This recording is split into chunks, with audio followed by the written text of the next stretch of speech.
देखिए next question है sixth exercise 8.1 हम लोग कर रहे हैं इंट्रोडक्शन टू ट्रिग्नोमेट्री।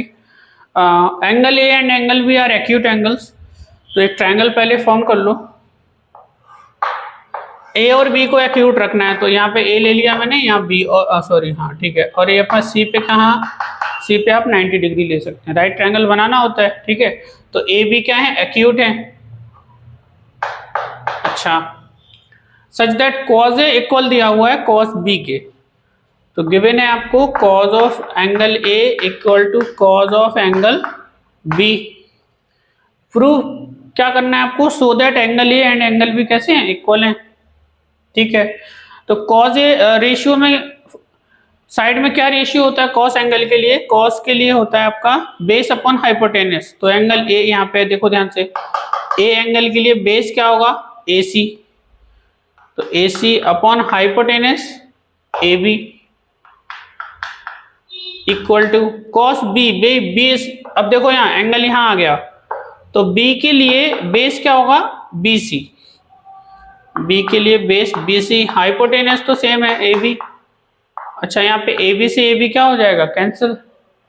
तो ए सी इक्वल आ गया किसके, बी सी के। ए सी ये साइड अगर इस साइड के इक्वल है, ठीक है। तो हमने एक थ्योरम रीड किया था कि अगर ट्रायंगल में टू साइड्स आर इक्वल तो उनके अपोजिट एंगल भी कैसे होते हैं, इक्वल होते हैं, ठीक। तो यहाँ आप डायरेक्ट क्या लिख सकते हैं, ए सी के अपोजिट एंगल, ए सी के opposite angle B, angle B equal होगा एंगल ए के। देखो यहाँ पे एंगल बी के सामने एंगल क्या है, ए है, बी सी के अपोजिट, ठीक है। तो यही प्रूफ करना था। देखो angle A equal angle B हो गया। आप लिख सकते हैं reason angles opposite to equal sides, angles opposite to equal sides are equal, equal sides are equal. ये आप लिख सकते हैं, angle opposite to equal sides are equal.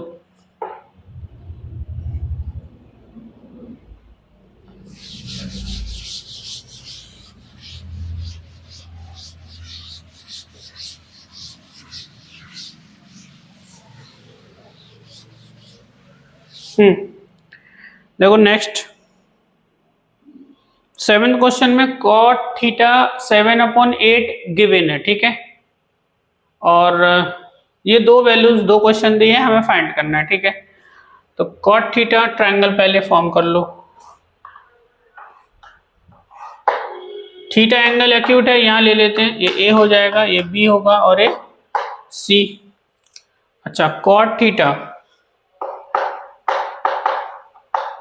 7/8, तो कॉट होता है बेस अपॉन परपेंडिकुलर, ठीक है। तो थीटा एंगल के लिए बेस ही होगा, तो इसको हम लेंगे 7 के, तो ये हो जाएगा 8 के। ए सी पहले फाइंड कर लो। तो A C equal to Pythagoras theorem से क्या आएगा, अंडर रूट ऑफ इसका स्क्वायर प्लस इसका स्क्वायर, तो 49 के स्क्वायर प्लस 64 के स्क्वायर, ठीक है। ऐड कर लीजिए, अंडर रूट ऑफ 9 + 4 13, 113 के स्क्वायर। स्क्वायर रूट लेंगे तो रूट के अंदर 113 रहेगा, परफेक्ट स्क्वायर नहीं है, ऐसे ही रह जाएगा, ठीक है। और के बाहर आएगा, तो ये लेंथ हमें मिल गई, परपेंडिकुलर क्या मिल गया, 113 के, ठीक। अब यहाँ पे देखो ध्यान से, फर्स्ट पार्ट करते हैं। 1 + sin थीटा 1 - sin थीटा, पहले तो मल्टीप्लाई कर दो, तो आ जाएगा 1 - sin स्क्वायर थीटा, ठीक है। a + b, a - b लगा दिया मैंने, समझ आ गया। यहाँ पे भी same, 1 + cos theta 1 - cos theta 1 - cos square theta, ठीक है। अब देखो 1 - कोसाइन थीटा की वैल्यू फाइंड करो इधर से, थीटा है यहाँ पे, तो साइन होता है परपेंडिकुलर अपॉन हाइपोटेनस, तो क्या आएगा 8/√113 आएगा, और उसका स्क्वायर भी हो रहा, तो 8/√113 का होल स्क्वायर, के तो कैंसिल हो गया था, ठीक। नेक्स्ट है 1 - cos स्क्वायर थीटा। अब cos होता है बेस अपॉन हाइपोटेनस, तो 7/√113 का स्क्वायर, यह मैंने लिख दिया, समझ गए।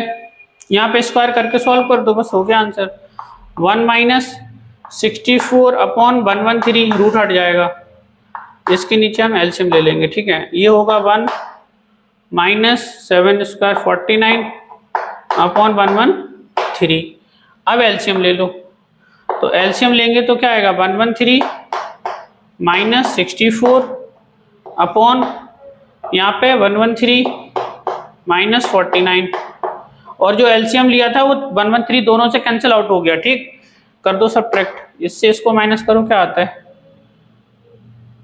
974 49, और इधर क्या आएगा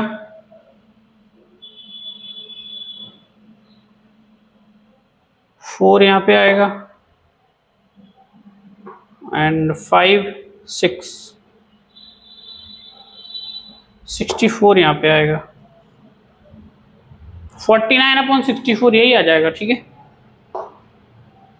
अच्छा सेकंड पार्ट कर लो। सेकंड पार्ट में क्या दिया था, कॉट स्क्वायर थीटा, तो कॉट स्क्वायर थीटा, इसको हम क्या लिख सकते हैं, इसको हम लिख सकते हैं कॉट थीटा का होल स्क्वायर, ठीक है। कॉट थीटा की वैल्यू, कॉट क्या होता है, बेस अपॉन परपेंडिकुलर, तो 7 अपॉन 8 का स्क्वायर, ठीक है। के तो कैंसिल कर दिया, तो क्या आ रहा है 49 अपॉन 64, सेम ही आंसर आ रहा, ये दोनों सेम आ रहे हैं फर्स्ट सेकंड, ठीक है। 49 अपॉन 64 49 अपॉन 64।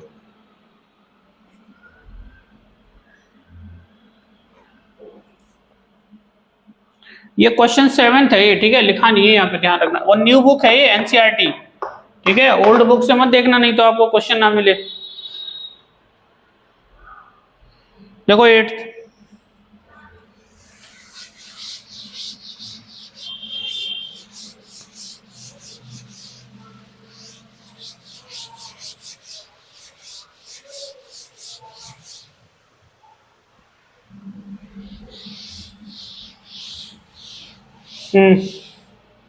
एट्थ है 3 cot A इक्वल टू 4 दिया था, 3 times cot A is equal to 4 है, तो cot A क्या होगा, cot A होगा 4 अपॉन 3, ठीक है, ट्रायंगल।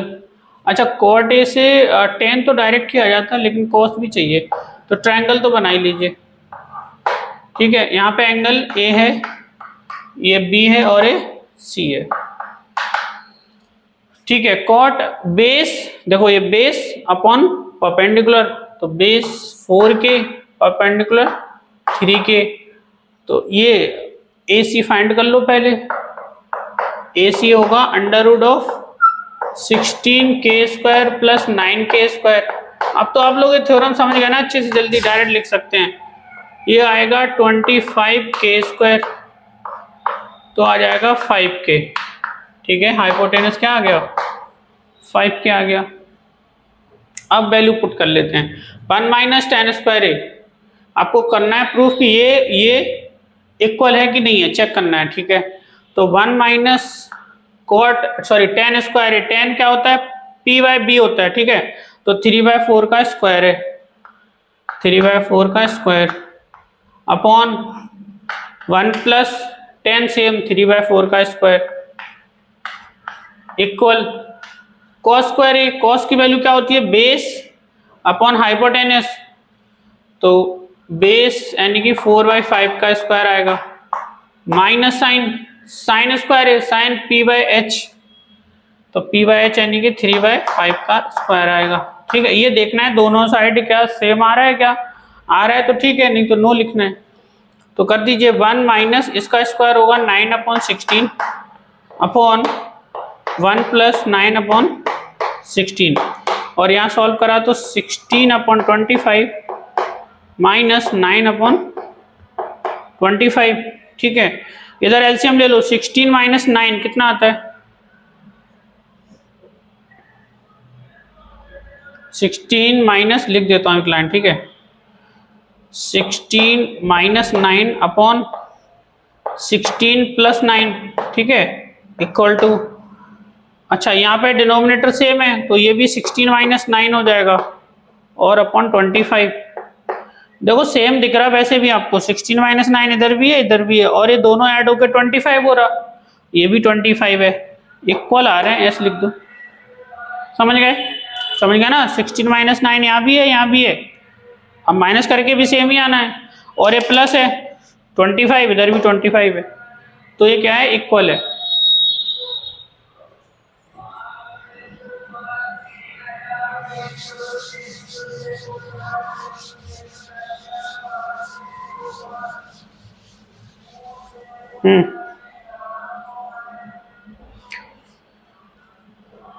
इन triangle ABC right angle B पे है, एक ट्रायंगल फॉर्म करो जहां पे आपको 90 कहाँ लेना है, बी पे लेना है। तो ये राइट ट्रायंगल है, देखो मैंने बी यहाँ ले लिया, ए और सी यहाँ कहीं ले लेते हैं। 10 ए दिया हुआ है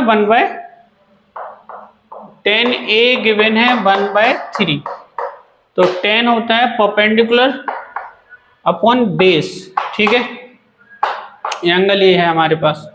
तो इसका AC फाइंड कर लो फर्स्ट ऑफ ऑल। AC होगा अंडर रूट में 3 के स्क्वायर 9 के स्क्वायर प्लस 1 के स्क्वायर, तो आएगा √10 के स्क्वायर, यानी कि अंडर रूट 10 ऑफ के, तो √10 के आएगा, ठीक है। ये तो आ गया हाइपोटेनियस। अब फर्स्ट क्वेश्चन, डायरेक्ट वैल्यू रख रहा हूं, ध्यान से देखना। साइन ए, एंगल ए के लिए साइन की वैल्यू देखो ध्यान से, एंगल ए यहाँ पे है तो साइन होता है परपेंडिकुलर अपॉन हाइपोटेनस, तो 1/√10 क्या आया, 1/10 दिया था 1/3, तो 1/3, ठीक है। 9 + 1 10, ठीक है। अच्छा साइन ए cos c, देखो ध्यान से cos c × हो रहा है, अब c एंगल यहाँ पे है, ठीक, तो cos होता है आपका बेस अपॉन हाइपोटेनस, तो अब cos c है तो यहाँ c के लिए बेस तो ये होगा, परपेंडिकुलर ये होगा, तो ये भी क्या आएगा 1/√10 ही आएगा, 1/√10, फिर प्लस, अब cos a, एंगल यहाँ आ जाओ, ध्यान से एंगल ध्यान रखना है, a पे चल रहा है कि c पे चल रहा है, एंगल a के लिए बेस 3 के है, तो cos है तो 3/√10 इंटू, अब साइन c, अब सी एंगल पे आ जाते हैं, साइन होता है परपेंडिकुलर अपॉन हाइपोटेनस, परपेंडिकुलर ये है 3/√10, ठीक है। इधर मल्टीप्लाई कर दो, आएगा 1/10, √10 × √10 10, और ये होगा 9/10, दोनों का डिनोमिनेटर सेम है, न्यूमरेटर ऐड कर दो, 9 + 1 10/10, क्या आ गया 1 आ गया, फर्स्ट का आंसर। सेकंड करो, cos A × cos C, ठीक है, cos A एंगल यहाँ पे है, cos होता है बेस अपॉन हाइपोटेनस, तो 3/√10 इंटू cos C, C इधर है, फिर बेस, अब 1/√10 हो जाएगा माइनस साइन, ठीक है। अब साइन A है, साइन A यहाँ है, एंगल A पे है, sine A perpendicular upon hypotenuse 1/√10 into sine C, C इधर है, परपेंडिकुलर अब 3 होगा, ठीक है, मल्टीप्लाई कर दो, 3/10 माइनस 3/, कैंसिल हो रहे हैं, 0 आ रहा, सेकंड का आंसर 0 है, फर्स्ट का 1 है, ठीक।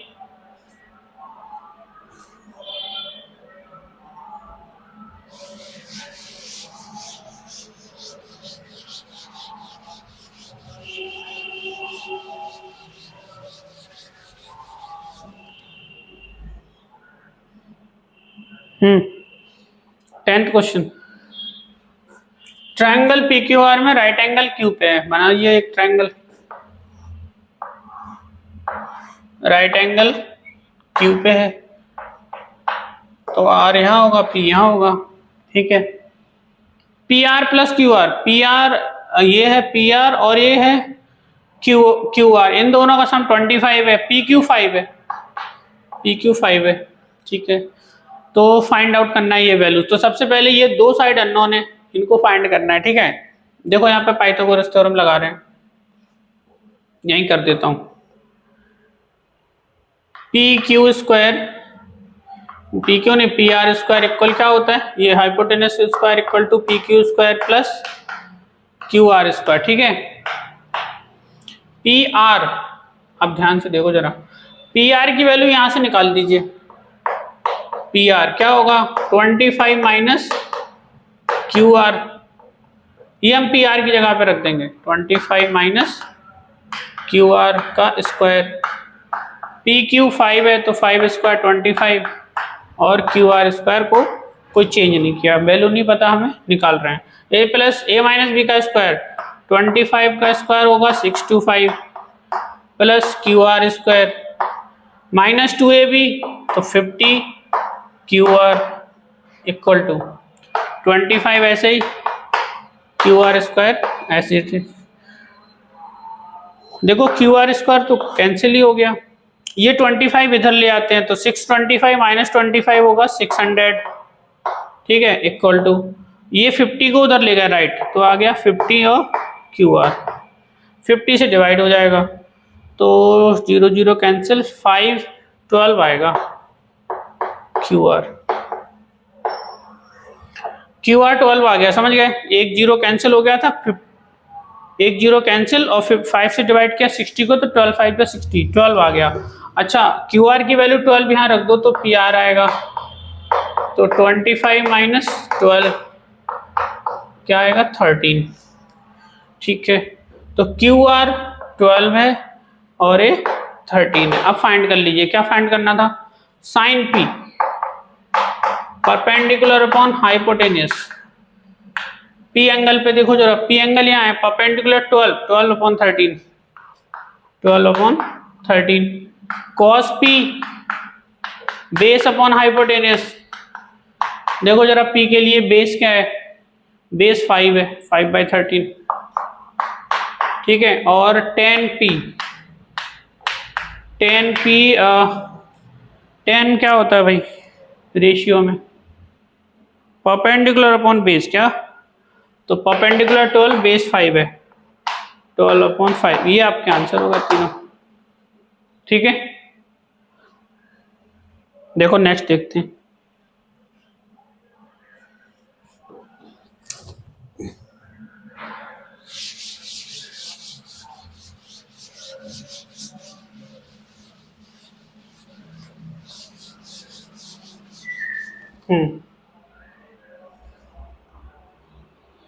State whether the following are true और फॉल्स, ठीक है।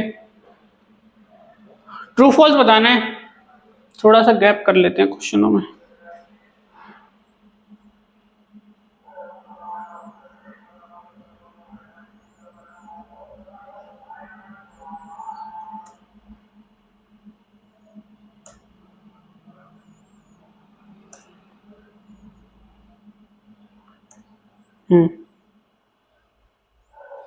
देखो फर्स्ट वन है the value of tan 8 is always less than √3।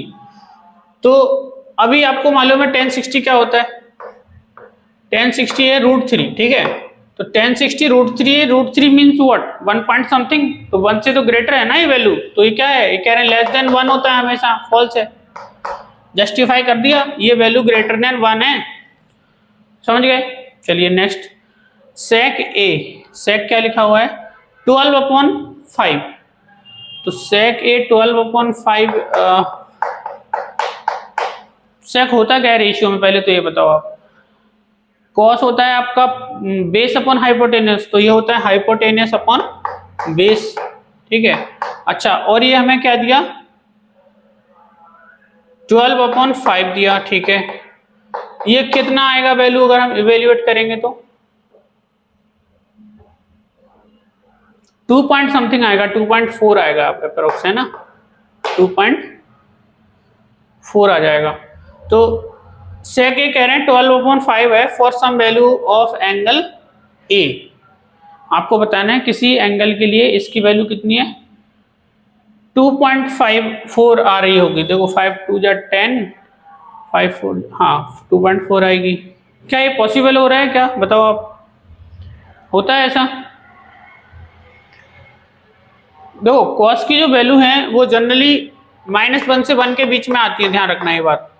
Cos कभी भी 1 से ग्रेटर नहीं आता और -1 से लेस नहीं होता, ठीक है। -1 और +1 कोई भी एंगल रखो आप, कितना भी बड़ा, कोई भी रियल नंबर आप पुट कर दीजिए, कॉस की वैल्यू क्या होती है, -1 से 1 के बीच में होती है, ठीक है। अच्छा, अब सेक क्या है, कॉस का रेसिप्रोकल है, तो सेक की वैल्यू कह रहे हैं कि यार 2.4 हो सकती है क्या, आपको बताना है क्या ये वैल्यू 2.4 हो सकती है, बताइए।